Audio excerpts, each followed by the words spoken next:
आप देख रहे हैं खबर आपकी राजस्थान न्यूज चैनल।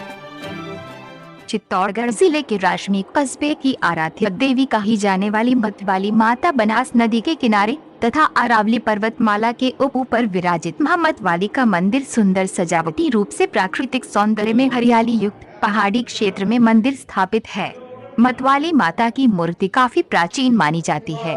यहाँ की प्रमुख मान्यता है कि जो मां मतवाली के दरबार में सच्चे मन से आता है उसकी हर मुराद पूरी होती है। यहाँ पर दूर दराज से भक्तगण मां के दरबार में अपनी मनोकामना की मन्नत मांगने आते हैं। यहाँ भक्तगण अपनी मन्नत के लिए एक पर्ची में लिखकर माता के चरणों में अर्पित करते हैं। माता अपने भक्तों की मनोकामना को पूर्ण करने के लिए आशीर्वाद के रूप में पर्ची पर फूल देती है, जिसको पाती कहते हैं। ये पाती मांगने की परंपरा काफी प्राचीन समय की है। मनोकामना पूर्ण होने पर मां को प्रसन्न करने के लिए भक्त मंदिर में नारियल, अगरबत्ती, चूरमा बाटी आदि को प्रसाद के रूप में मां को भोग लगाते हैं। नवरात्रि में दूर दराज से हजारों की तादाद में श्रद्धालु अपनी आस्था और श्रद्धा के साथ माता से मन्नत मांगने आते हैं। जानकारी के अनुसार इस स्थान पर कई राजा महाराजाओं ने राज किया, जिसमें राजा महाबली, राजा चंद्रसेन, अभय सिंह, बहार सिंह आदि राजा महाराजाओं के काले में भी मतवाली मां की प्रसिद्ध रही, क्योंकि राजा महाराजाओं ने मतवाली माता को इष्ट देवी के रूप में पूजा करते थे तथा राजा चंद्रसेन के शासन काल में इस गांव का नाम चंद्रावती नगरी था, जिसको राजा भार सिंह के समय उनके सलाहकार रासो सिंह ने उनके नाम पर गांव का नाम रश्मि रखा था, जिसको वर्तमान में राशमी के नाम से जाना जाता है। उसके बाद में राजा चंद्रसेन के पुत्र गंधर्व सेन हुए। उन्होंने यहाँ से दक्षिण दिशा में 5 किमी दूर गंधर्व गांव बसाया और वहाँ पर देवी की स्थापना की, जहाँ पर आज भी सुंदर मंदिर बना हुआ है। इस स्थान की मान्यता है कि मंदिर के सामने एक तालाब बना हुआ है। उसके बाद उनके पुत्र राजा विक्रम सिंह का शासन आया था। कुछ समय के बाद विक्रम सिंह राजा राशमी छोड़कर उज्जैन जाकर राज करने लगे। उसके बाद में उनके 2 पुत्र राजा भोज व भद्रपुर हुए। मतवाली माता मंदिर के चारों दिशा में प्राचीन धार्मिक स्थल है। राशमी कस्बे में प्राचीन काल में 5 धुनिया थी, जहाँ कई साधु संत भक्ति करते थे। मंदिर के पूर्व दिशा में दूसरी पहाड़ी पर एक प्राचीन धुनी है, जहाँ बना मंदिर धुनी माता के नाम से जाना जाता है तथा उत्तर दिशा की पहाड़ी पर बनी धुनी देरियादी धुनी के नाम से जानी जाती है तथा पश्चिम दिशा में पहाड़ी के नीच बनी धुनी योगड्ढे की धुनी है, जहाँ पर बना मंदिर काकाराज के नाम पहचाना जाता है। साथ ही बनास नदी के उस किनार चावंडा माता मंदिर है। दक्षिण दिशा में 2 धुनी है। यहाँ पर साधु संत भक्ति करते थे, जहाँ पर आज भी जीवित समाधि स्थल बना हुआ है तथा यहाँ पर एक प्राचीन शिव जी का मंदिर बना है, जो जाडेश्वर महादेव के नाम से जाना जाता है।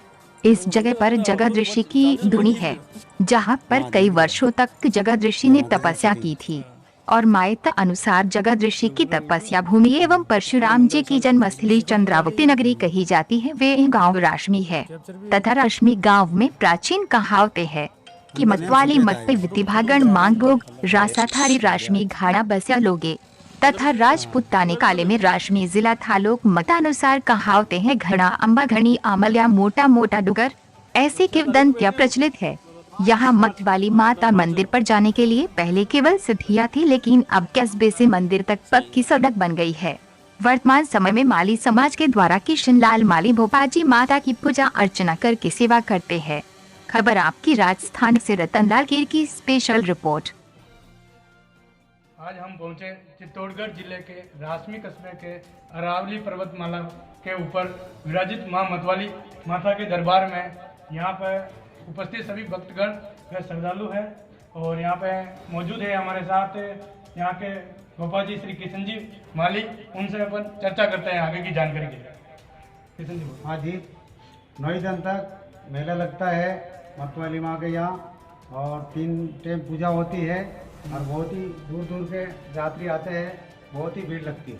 किशन जी, मंदिर कितना पुराना है माता जी? बहुत ही पुराना जी, बहुत ही पुराना। हाँ, बहुत ही पुराना। यहाँ पे आपकी आरती कितने समय होती है माता जी? आरती सुबह में 9 बजे होती और सुबह 5 बजे, शाम को 7:30 बजे ये टाइम। आपका नाम? मेरा नाम नरेंद्र लाल कीर है। हाँ। मैं राजस्थान का निवासी हूँ और ये मतवाली माता बहुत पुरानी, मतलब यहाँ पर एक अरावली बावड़ी बसी हुई है और यहाँ पर इतने श्रद्धालु आते हैं क्योंकि माता सबकी जो इनकी जो मनोकामना पूर्ण करती हैं। और हर नवरात्रि में यहाँ पर और मेला भी लगता है जोरदार। अच्छा, कितने दिनों का लगता है मेला? मेला नवरात्रि में केवल एक दिन का लगता है। राहुल यहाँ पर सातम के दिन मेला लगता है और श्रद्धालु आते हैं और हम भी मनोकामना पूर्ण करने के लिए यहाँ। ये माँ मतवाली का मंदिर है। हर संडे को यहाँ पर बहुत सारे लोग आते हैं दर्शन के लिए और यहाँ पे नवरात्रि में 9 ही दिन तक बहुत अच्छा माहौल रहता है और आसपास के गांव से भी लोग आते हैं। ये बहुत पुराना मंदिर है। मेरा बचपन गुजरा है यहाँ और करीब मैं 28 साल का हूँ। तब से जहाँ तक मेरी मान्यता है तब तक मैं मानता हूँ कि यहाँ पर जितने भी श्रद्धालु आए हैं तो ज़्यादा से ज़्यादा बढ़ रहे हैं। जो भी माँ से मांगते हैं वो मन्नत ज़्यादा से ज़्यादा पूरी होती है। तो मेरे हिसाब से बहुत प्रसिद्ध मंदिर है ये। और जय हिंद, जय मेवाड़, जय राजस्थान। यहाँ पर हम हर संडे को नवरात्रि में आते हैं। अच्छा, और यहाँ मन्नत मांगते हैं जो भी पूरी होती है। बहुत पुराना मंदिर है और यहाँ पे मन्नत होती है फिर मतलब पूरी होती है तो चूरमा वाटिका इनका भोग लगा। आपका नाम क्या? तो न किए यहाँ पर हर संडे को आते हैं? हाँ, यहाँ हर रविवार को आते हो आप? अच्छा, कितना टाइम हो गया? 1 साल 2 साल हो गए आपको। यहाँ हर संडे को आते हैं। कितने की भीड़ आती है यहाँ पे? संडे टू संडे भीड़ आती है। माँ मतवाली का स्थान कितना पुराना है, क्या है? यह तो राजा चंद्रसेन का पहले है। चंद्रसेन राजा है और ये राजधानी ही है और उनके महल हैं यहाँ पे। और जो भी है उनके बाद ठाकुर बार सिंह जी गया, बार सिंह जी लास्ट में गया वहाँ पर युद्ध गया अपने चंद्रसेन राजा। उसके बाद हुए वो अभय सिंह जी और उसके बाद मैंने बताया ना 3 तक तो मुझे बार सिंह जी लास्ट वाले। हमने भी सुना है माताश्री का नाम, तो यहाँ आए तो आज हमें भी दर्शन करने का लाभ मिला और यहाँ का विकास देखते हुए हमें जानकारी मिली कि इस विकास में सबसे ज़्यादा महत्वपूर्ण हाथ आप ही का है। हाँ, ये मंदिर कुछ नहीं था। यहाँ तो एक देवरी थी छोटी सी। उसके बाद में जो है सब मैंने जो अपने हाथ में लिया कागड़ ने मुझे दिया सब, तब से मैं एक सेवा कर रहा हूँ। मुझे तो आज देख रहे हैं वो सब मुझे किया।